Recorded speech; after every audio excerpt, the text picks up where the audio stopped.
नमस्कार मेरे प्यारे दोस्तों, सरकारी गुरुकुल पर आप सभी का हार्दिक स्वागत है। दोस्तों, जीके के टॉप 30 ऐसे क्वेश्चन करने वाले हैं जो कि पिछले एग्जामों में बार बार पूछे जा चुके हैं। इन क्वेश्चंस में से पहला क्वेश्चन है, मुंबई के अंदर जो पहली सूती कपड़ा मिल लगी थी उसकी स्थापना किस वर्ष हुई थी। ये बिल्कुल ईजी क्वेश्चन है, बिल्कुल आसान क्वेश्चन है। इसी तरीके से हम पहले ईजी क्वेश्चन करेंगे और फिर थोड़ा सा लेवल बढ़ाते बढ़ाते हाई लेवल तक पहुँच जाएंगे, ठीक है। और प्रत्येक क्वेश्चन की यहाँ पे आपको एक्सप्लेन करके पूरी जानकारी भी मिलने वाली है जो कि आपके लिए इंपॉर्टेंट रहेगा। तो इस क्वेश्चन का जवाब सभी कैंडिडेट्स को आना चाहिए, ठीक है। किसी का ये जवाब गलत नहीं होना चाहिए। इसका जो सही जवाब होगा ना 1854।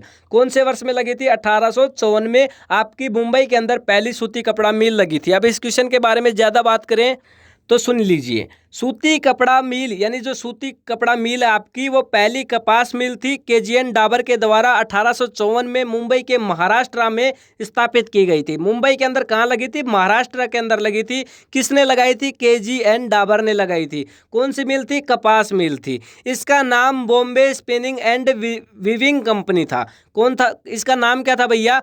इसका नाम Bombay spinning and weaving company Bombay था।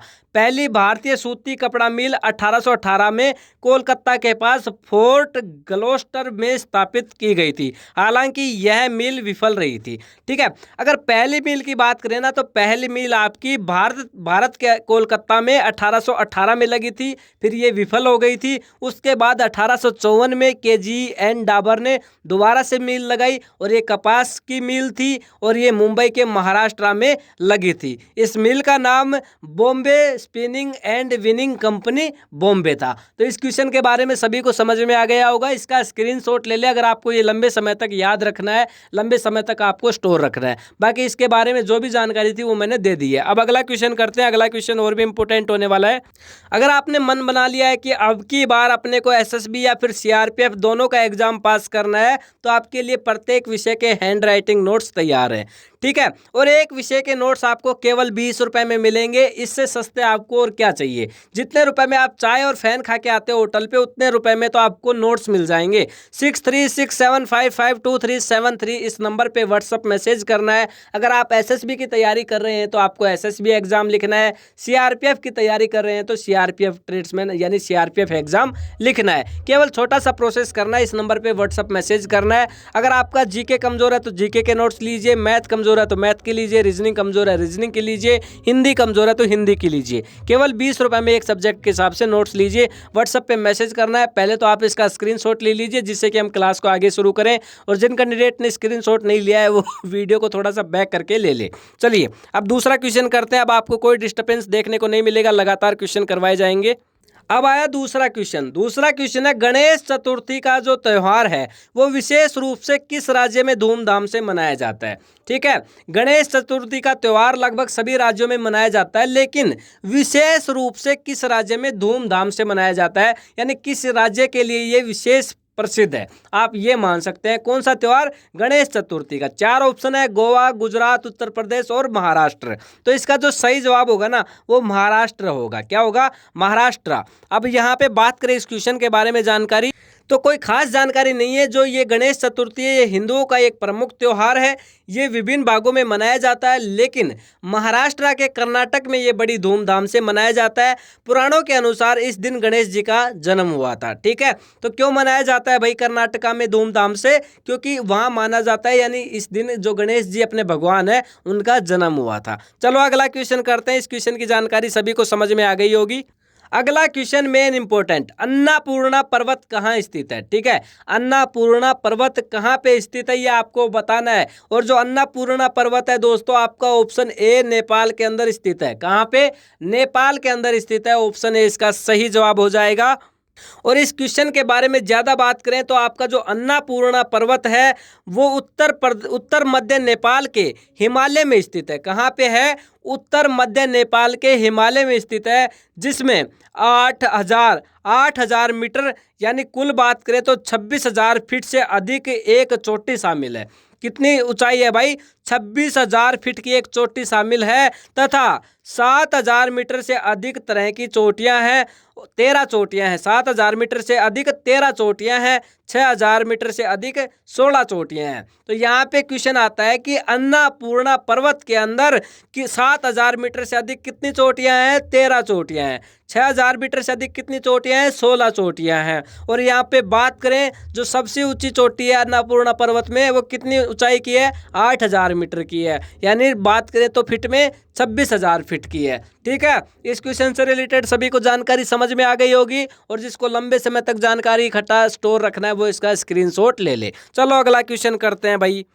अगला क्वेश्चन गुफाओं से आया है। जो कणहेरी की गुफाएं हैं वो किस राज्य में है? ये बड़ा इंपॉर्टेंट क्वेश्चन है और इजी क्वेश्चन है। कणहेरी की गुफाएं आपकी महाराष्ट्र के अंदर हैं। कहाँ पे हैं? महाराष्ट्र के अंदर हैं। ध्यान रखना, ऑप्शन बी इस सवाल का सही जवाब हो जाएगा। और इस क्वेश्चन से रिलेटेड बात करें तो ये आपकी मुंबई के पश्चिमी बाहरी इलाके में स्थित है और गुफाओं को रॉक कट स्मारकों का एक समूह है। इन गुफाओं में क्या है भाई? रॉक कट स्मारकों का एक समूह है, इसलिए फेमस है। मुंबई के पश्चिमी बाहरी इलाकों में ये स्थित है। और इधर बात करें तो ये गुफाएं संजय गांधी राष्ट्रीय उद्यान के जंगलों के भीतर स्थित है। कहाँ पे स्थित है? संजय गांधी राष्ट्रीय उद्यान के जंगलों के अंदर स्थित है। कणेरी नाम प्राकृत में कान्हागिरी से लिया गया है। अब ये जो कणेरी गुफाएं हैं इनका कणेरी नाम कहाँ से लिया गया है? प्राकृत में जो कान्हागिरी है वहाँ से लिया गया है। और इसका वर्णन सातवाहन शासक वशिष्ठ पुत्र पुलुमावी के नासिक शिलालेख में मिलता है। ठीक है, तो इसकी पूरी जानकारी मैंने आपको यहाँ पे समझा दी है। इस क्वेश्चन से रिलेटेड जो भी जानकारी थी। अब यहाँ से अगर कोई क्वेश्चन आता है ना तो आपका गलत नहीं होना चाहिए। अब आप इसको चाहे कैसे भी स्टोर रखो, कैसे भी याद रखो, मेरा काम था आपको बताना और समझाना। अब याद रखना और इस क्वेश्चन को स्टोर रखना वो आपका काम है। चलो अगला क्वेश्चन कर लेते हैं भैया, बड़ा इंपॉर्टेंट क्वेश्चन आने वाला है। 5 नंबर का क्वेश्चन आया। 11 जुलाई को प्रत्येक वर्ष किस रूप में मनाया जाता है? और ध्यान रखना, एक साल में जितने भी दिवस आते हैं, जिस दिन जो भी दिवस मनाया जाता है उनको आपको ध्यान से पढ़ लेना है। 1 या 2 क्वेश्चन आपको एग्जाम में देखने को मिलेगा। अब 11 जुलाई को भाई प्रत्येक वर्ष कौन सा दिवस मनाया जाता है? 11 जुलाई किस रूप में मनाया जाता है? यहाँ पे 4 ऑप्शन आपके सामने हैं और इसका जो सही जवाब हो जाएगा विश्व जनसंख्या दिवस। कौन सा दिवस मनाया जाता है 11 जुलाई को? विश्व जनसंख्या दिवस मनाया जाता है, याद रखना। और कमेंट बॉक्स में आपको बताना है कि विश्व जो आपका चिकित्सा दिवस है वो किस दिन मनाया जाता है, वर्ष के किस दिन मनाया जाता है, ये आपको कमेंट बॉक्स में बताना है, जिससे हमें भी पता चले कि आपकी तैयारी कितनी है। चलो अगला क्वेश्चन करते हैं भैया। जो आपका दल बदल कानून है, क्वेश्चन नंबर 6 है।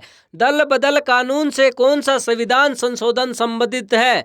भैया ये क्वेश्चन बड़ा इंपॉर्टेंट है, 3 स्टार क्वेश्चन है, एग्जाम में पूछा जा सकता है कि आपका जो दल बदल कानून है उससे कौन सा संविधान संशोधन संबंधित है। इसका सही जवाब हो जाएगा ऑप्शन सी, 52वां संविधान संशोधन। ठीक है, दल बदल कानून से कौन सा संविधान संबंधित है?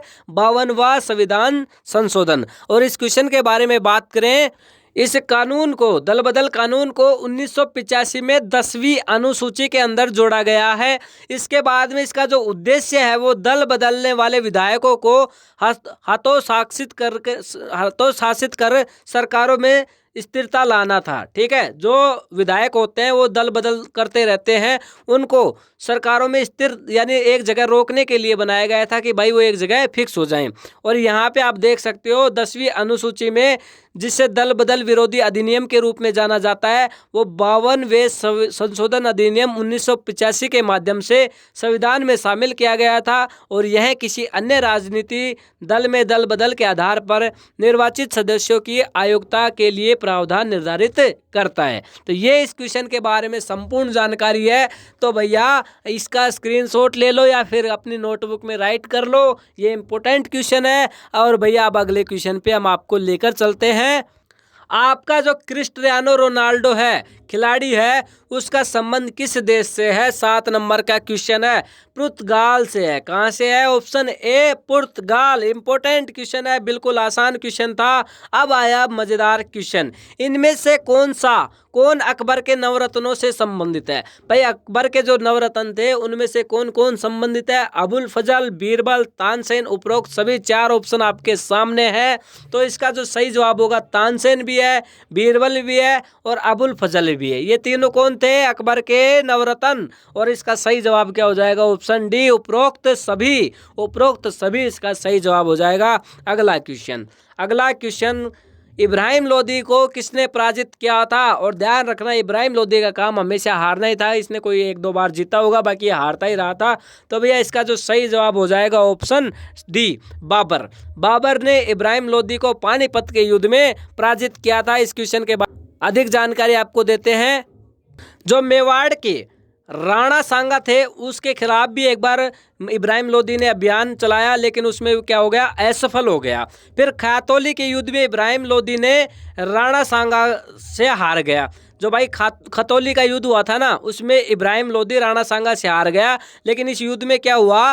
राणा सांगा का एक हाथ, कौन सा हाथ? बायां हाथ कट गया, खो दिया उन्होंने। लेकिन यहाँ पे बात खत्म नहीं होती है। बात तो यहाँ आती है कि 21 अप्रैल 1526 को बाबर ने पानीपत की पहली लड़ाई इब्राहिम लोदी को साथ लड़ी और उसमें इब्राहिम लोदी को हरा दिया, जो कि अपना क्वेश्चन है। तो इसका सही जवाब क्या होगा? बाबर होगा। पानीपत का पहला युद्ध कब हुआ? 21 अप्रैल 1526 को। और यहाँ पे दिल्ली पर कब्जा कर लिया था। विशाल और बेहतर सैनिकों के बावजूद इब्राहिम लोदी बाबर की बेहतर रणनीति और तोप खाने के इस्तेमाल के कारण लड़ाई में हार गया। पानीपत की पहली लड़ाई ने भारत में मुगल शासन की नींव को चिन्हित किया।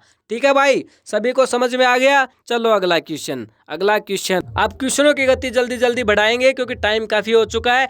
इंपीरियल बैंक ऑफ इंडिया की स्थापना किस वर्ष हुई थी? तो इसका सही जवाब होगा 1921 में इंपीरियल बैंक ऑफ इंडिया की स्थापना हुई थी। चलो अगला क्वेश्चन, और जिस क्वेश्चन में समझाने की बात आएगी उस क्वेश्चन में आपको समझा दिया जाएगा। हीलियम का परमाणु क्रमांक पूछा है तो पहले नंबर पे आता है हाइड्रोजन, दूसरे नंबर पे हीलियम, तीसरे नंबर पे lithium. Hydrogen, helium, lithium, beryllium, boron, carbon, nitrogen, ऐसे आपने जो आपके परमाणु क्रमांक के हिसाब से आपके तत्व चलते हैं। तो यहाँ पे हीलियम का पूछा है तो हीलियम कितने नंबर पे आ जाएगा? 2 नंबर पे, ऑप्शन बी। चलो अगला क्वेश्चन, पानी के एक अणु में हाइड्रोजन और ऑक्सीजन के द्रव्यमानों का अनुपात कितना होता है? यह है साइंस से इंपॉर्टेंट क्वेश्चन और इसका सही जवाब हो जाएगा 8:1, 8:1। चलिए अगला क्वेश्चन भाई, अंगूर की खेती को किस रूप में जाना जाता है? ठीक है, एग्रीकल्चर, सेरिकल्चर, विटिकल्चर, और इनमें से जो आपकी अंगूर की खेती आती है ना, उसमें से किसको कौन से रूप में जाना जाता है? ठीक है, तो इसका सही जवाब हो जाएगा ऑप्शन ए,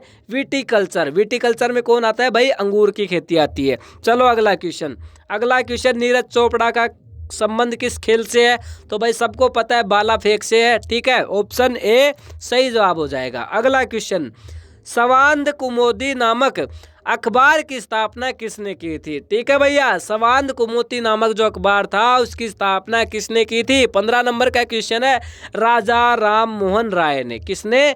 राजा राम मोहन राय ने संवाद कुमुदी नामक अखबार की स्थापना की थी। अब आया क्वेश्चन, शहर अयोध्या किस नदी के किनारे स्थित है? शहर अयोध्या, तो भाई जो सरयू नदी है उसके किनारे, ऑप्शन बी इसका सही जवाब होगा। सरयू नदी के किनारे अयोध्या शहर स्थित है। तो आपको पता चल गया। अब आता है बीमार शब्द का संबंध। यहाँ पे बीमार नहीं है, बीमर है। ठीक है, बीमार नहीं, बीमर है। बीमर शब्द का संबंध किस खेल से है? तो जो आपका क्रिकेट है ना, जो सब लगभग सभी खेलते हो, उसका संबंध बीमर से है और बीमर शब्द का संबंध क्रिकेट से है। चलो अगला क्वेश्चन, बेंटन कप का संबंध किस खेल से है? बेंटन कप कब दिया जाता है? कौन से खेल में दिया जाता है? तो ये आपका हॉकी के खेल में दिया जाता है। ठीक है, बेंटन कप कब दिया जाता है? हॉकी के खेल में दिया जाता है। अगला क्वेश्चन, कोलेस्ट्रॉल का संबंध किससे है? साइंस से क्वेश्चन है। कोलेस्ट्रॉल का संबंध किससे है? 19 बी।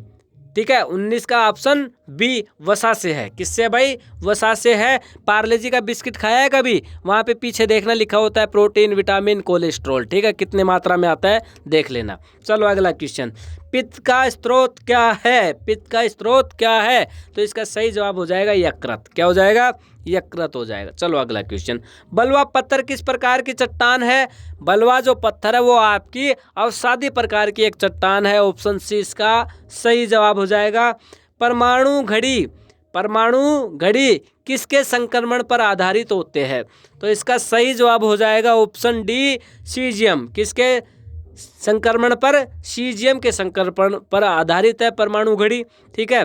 चलो अगला क्वेश्चन, भारतीय संविधान में कितने प्रकार के न्यायिक आदेश हैं? भारतीय संविधान में कितने प्रकार के न्यायिक आदेश हैं? तो इसका सही जवाब ऑप्शन ए 5 प्रकार के हैं। कितने प्रकार के? 5 प्रकार के। ऑप्शन 24, भारतीय उच्चतम न्यायालय के न्यायाधीशों की नियुक्ति कौन करता है? कौन करता है? राष्ट्रपति करता है। ऑप्शन सी राष्ट्रपति इज राइट आंसर। अगला क्वेश्चन भाई, वह सुल्तान कौन था जिसने खलीफा के अधिकार को मानने से इनकार कर दिया था? वो कौन सा सुल्तान था जिसने खलीफा के अधिकार को मानने के लिए इनकार कर दिया था? तो इसका सही जवाब हो जाएगा अलाउद्दीन खिलजी। Option A. चलो अगला क्वेश्चन पे चलते हैं, बढ़ते हैं। हुमायूं का मकबरा कहाँ स्थित है? हुमायूं का मकबरा कहाँ स्थित है? हुमायूं का मकबरा आपका दिल्ली के अंदर है, ठीक है, दिल्ली के अंदर है। चलो अगला क्वेश्चन, अकबर किस वर्ष में, किस आयु में सम्राट बना था? ठीक है, तो ये इसका सही जवाब हो जाएगा 13 वर्ष की उम्र में। अकबर 13 वर्ष की उम्र में तो सम्राट बन गया था। आप 25 के हो गए लेकिन सरकारी नौकरी नहीं ले पाए। निम्नलिखित में से किस समाचार पत्र का संपादन गांधी जी ने किया था? किस समाचार पत्र का संपादन गांधी जी ने किया था? तो इसका सही जवाब हो जाएगा नवजीवन। नवजीवन समाचार पत्र का संपादन गांधी जी ने किया था। पहली बार डाक टिकट किसके शासनकाल में जारी किए गए? पहली बार डाक टिकट किसके शासनकाल में जारी किए गए? Option D Lord Dalhousie. Lord Dalhousie के शासन में पहली बार डाक टिकट जारी किए गए। जूट उत्पादन में सबसे प्रचुर प्रदेश कौन सा है? जूट उत्पादन में सबसे प्रचुर प्रदेश कौन सा है? इसका सही जवाब हो जाएगा Paschim Bangal. Option D. Option D. अब आपके लिए होमवर्क है। क्या है? HW होमवर्क है। कमेंट बॉक्स में इसका जवाब बताना है। कौन सा राज्य लिग्नाइट का सबसे बड़ा उत्पादक है? गुजरात है, तेलंगाना है, तमिलनाडु है, आंध्र प्रदेश है? फटाक से कमेंट कर देना वीडियो को खत्म होने से पहले। और सेशन खत्म हो चुका है। जो टॉप 30 क्वेश्चन आपको करवाए गए हैं ये बार बार पूछे जा चुके हैं। क्या हो चुका है? बार बार पूछे जा चुके हैं। और जिस क्वेश्चन से रिलेटेड जानकारी थी वो भी आपको बता दी है। अब क्या करना है? सब्सक्राइब करना है, वीडियो को लाइक करना है और कमेंट करना है इसका जवाब। हम आपको फिर मिलते हैं नेक्स्ट वीडियो में। तब तक के लिए जय हिंद, जय भारत।